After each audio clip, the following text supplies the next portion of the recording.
Welcome to The Critique. Hello.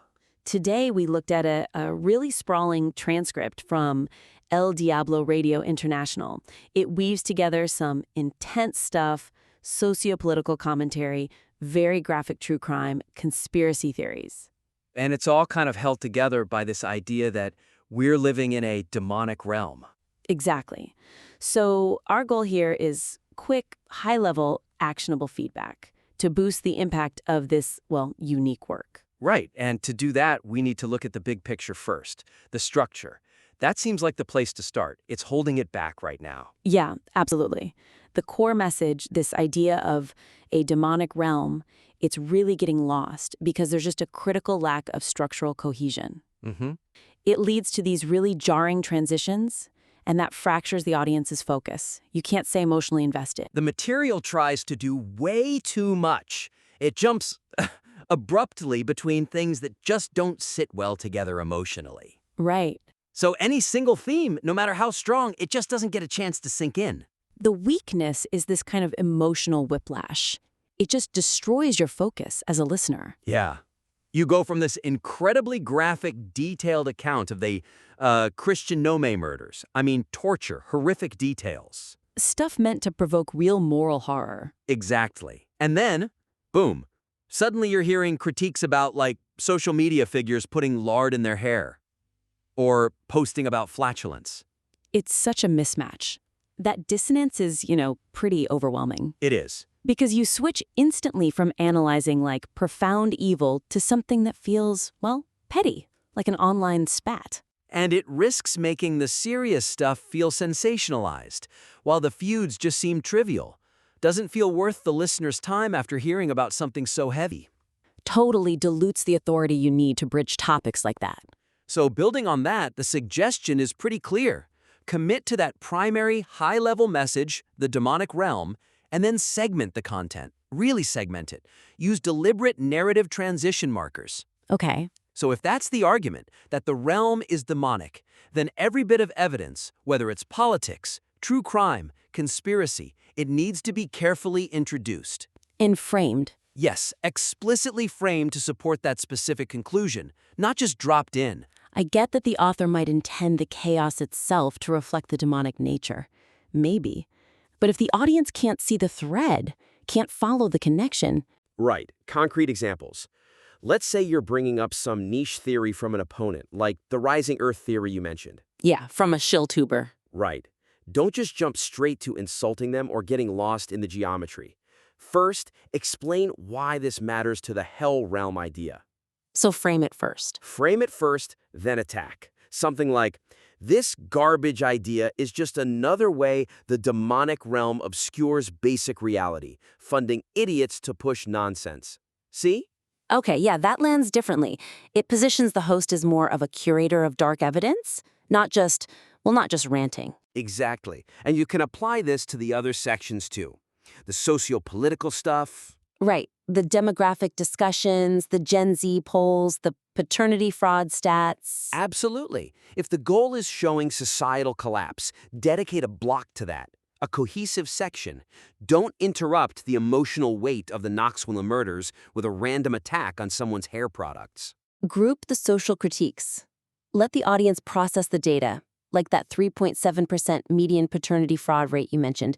Let that sink in before you pivot to the next heavy topic. That kind of clarity, that structure, it instantly boosts the intellectual authority.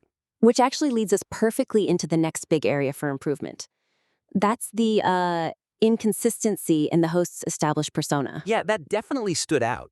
For someone positioning themselves as this moral authority, exposing greedy cockroach scams, the way the host presents themselves creates this deep internal contradiction. It's hard for an audience to square that circle. So to really maximize that powerful message about anti-greed and genuine charity, the host's projected persona needs to be stabilized. Got to eliminate those distracting financial contradictions. It's about aligning the King Stephen status, as it were, with the strong moral stance against begging and corruption that's also present in the material. The weakness right now is this really jarring attempt to project simultaneously immense personal status and profound selflessness. Yeah, the host boasts about owning, what was it?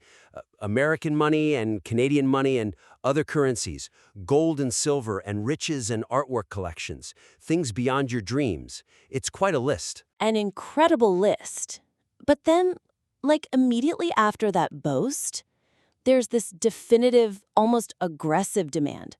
No donations required or accepted here, none. Help the truly needy, not the greedy. Right. It sends two totally competing messages at once. One is, I'm incredibly, untouchably wealthy. And the other is, I am morally superior to anyone taking money. And that contradiction, it risks making the host seem, well, untrustworthy maybe, or just boastful, or maybe confused about their own message. Yeah, it undermines the very authority, intellectual and moral, that you need to critique others so harshly. So the suggestion here is to stabilize that source of authority. If the goal is to be this moral voice exposing scams and championing real charity, food banks, kids, animals, then the extravagant boasting listing all the assets, it either needs to go or it needs to be tightly contextualized. I wonder, though, if you remove the boast completely, do you lose some of that King Stephen identity? That hyperbole seems like part of the brand his audience connects with. That's a fair point. It's a valid concern. So maybe we don't have to kill the idea of wealth, just the gratuitousness of the list. Okay. The host could explain the reason for having wealth without itemizing it. Let's try a concrete fix. Maybe frame the independence as proof of, like, intellectual insulation. So instead of listing gold and art, say something like, I have the resources I need to speak the raw truth because I'm not beholden to shills or advertisers or, frankly, the losers begging online. Something like that? Exactly. That shifts the focus. It's not, look how rich I am. It's, look what my independence allows me to do for you, the listener. Ah, I see. It turns the boast into an asset for the audience? Okay. Precisely. Or, alternatively, if the host really wants to lean into that King Stephen royalty thing, Right. then the audience expectation shifts. A king is expected to provide for the community, right? Not just tell others where to send their money.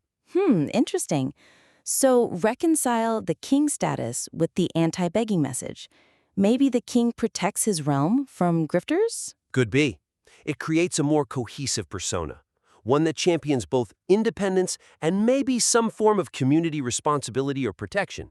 Makes the anti-begging message feel purposeful, not just self-aggrandizing. That cohesion definitely makes the message stronger.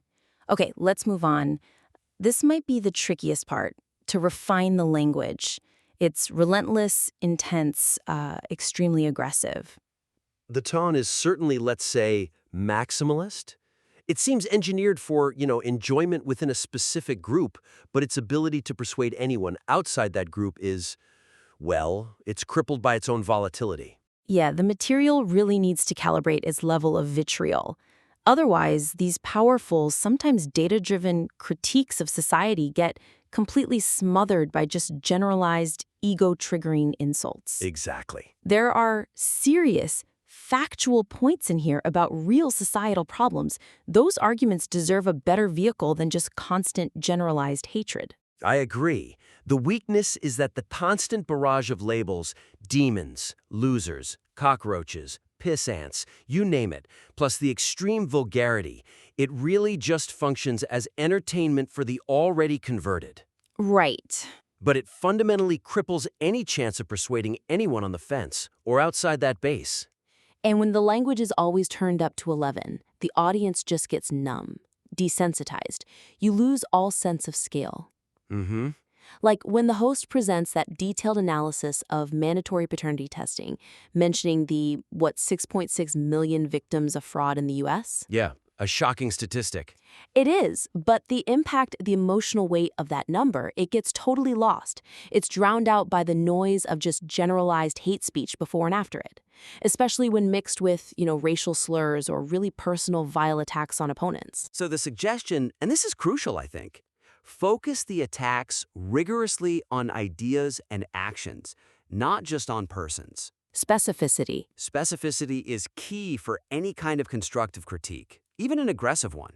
When you're throwing around things like defenses of white privilege or mocking entire groups of people, you just guarantee the material sounds volatile, not credible. You have to protect the valuable critiques from that linguistic overload. Yes. But this takes discipline. How do you lower the emotional temperature without losing that critical edge? The edge the El Diablo radio audience clearly expects. You keep the edge by being sharper, not just louder or more offensive. Okay. So instead of instantly calling a college student debating fatherlessness a demonic entity, or attacking how they look, the Gen Z stare, or mocking their voice, Right. critique their argument. Focus on the counterpoints that are actually in the source material, the existence of welfare, the stats on single-mother households before incarceration rates climbed. Attack the logic, not the person's appearance or perceived intellect. Use the data points, like that Gen Z survey showing women prioritizing careers over marriage. Use that to drive the critique of modern feminism rather than just endless generic name-calling and personal feuds. Exactly right.